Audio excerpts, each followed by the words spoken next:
from it. I just want it to get out there. You guys just get it out there. And that's what it was like.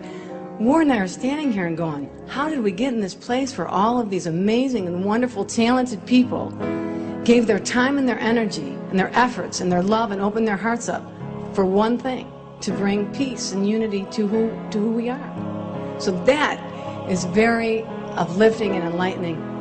And if you just take that and we brought that to the world, I mean, and put that on the news, what could happen? But that's really the truth. That really is our story. We were in Seattle, and when we were opening there was a full house, and it was opening night. They had a little balcony in the back corner that nobody knew about, and so we went up and sat and watched from there. And there is, when you watch the movie on that 40-foot screen, and it was the end, and that music's going, dum, dum, dum, dum, dum, dum, dum, and Father Keating says, "You and the other are one."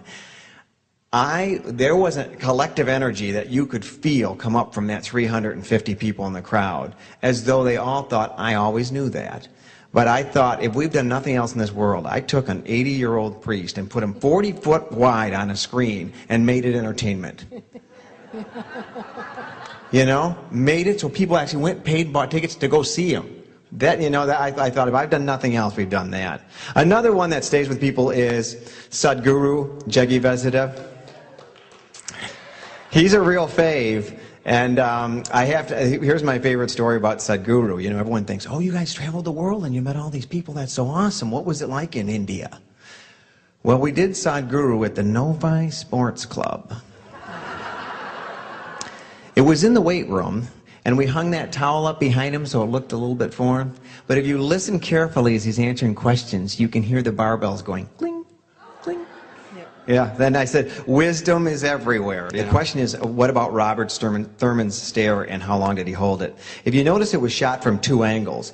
There's the shot from up here where you're looking down at him staring at me, and then there's the shot into his face. Well, we only had one camera. Well, when the stare happened and when he started doing that to me, I went through that process that I described in the movie. What are you going to do? Oh my God, we're idiots. Why did I ask such a stupid question? And then to the realization, this is my moment. I'm sitting with Robert Thurman, and we are locked in, and I'm thinking, don't blink, don't blink, don't blink, right? So I'm sitting there, I'm trying to think, don't blink, don't look scared, just sit. I'd say the stare originally went on for a minute. It felt like 5. And when he finished, he just stops and he says, and that's it. And then I don't want to go, well, Dr. Thurman, what did you mean by that? You know, so I fumble for question 18, and I go back to the sheet, and I never said, you know, I didn't ask him. And then when we got done with his interview, and we're taking pictures with him and his wife, and we're drinking water, and we're talking about life, and then he says, before you put the camera away, I'd like to do that stare again. So my friend Scott has to hold the camera up, and he's nervous as could be, trying to focus, because we're literally reading the instruction book at the time of this interview on how to run the camera. And Thurman blasted him with that stare at the end, and then got up and walked away. So when it came time to put the movie together, and when that happened, we were just starting. We didn't know how it was going to fit in or whether that would even make sense. But then it turned out to be a kind of a perfect microcosm for the journey, wonder, fear, and hopefully transcendence.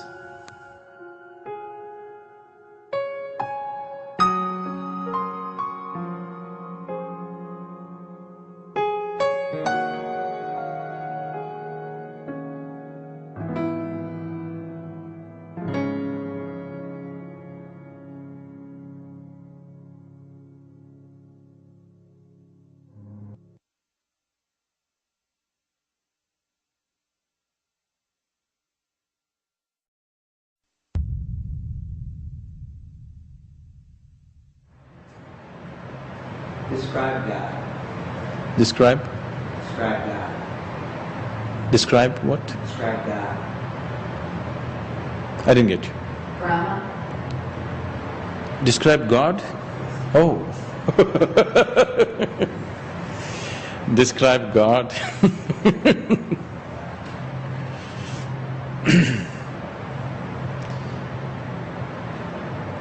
If God could be described, that which you call as God wouldn't be worth pursuing.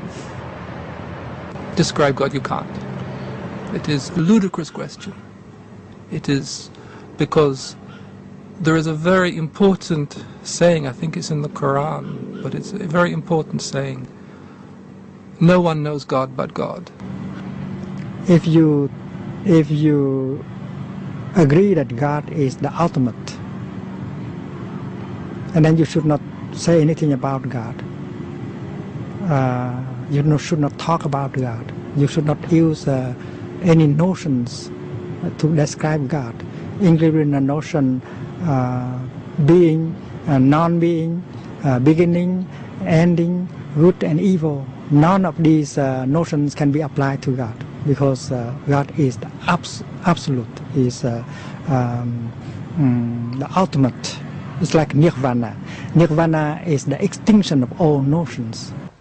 In other words, God is so big, so immense, so wonderful, so marvelous, so close to us, the source of our being, the giver of all gifts, that we can't possibly form a concept of him. We can only accept him, accept the mystery of this presence, and to contact him through gratitude and love, which admittedly is not going to heaven, but at least is a crack in the mystery that we begin to perceive that somehow everything that happens is manifesting the goodness of God, all appearances to the contrary notwithstanding.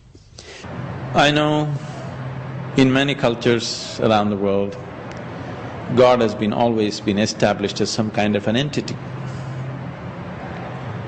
Any entity, however large it is bound to be a limited entity. When you say something is, any something is always a limited possibility. So when you say God as an entity, especially an entity that you can describe or define, that means it is a limited possibility. If it's a limited possibility, it's just like you. One more thing. So you want to meet that or not, it's up to you. But what is being referred to as God is just people's idea. It's a whole lot of belief systems. Every culture believes its own kind of God. I come from a culture where there are 1 million gods. It's a very rich culture. If you can create 1 million gods, it's nice. Now, people have always been believing that if you believe in one God, everything is going to be okay. But our history is sufficient proof to tell you, one God people have been creating lots of problems too. Describe God. Where does he live? I need to start it with saying, where does he live?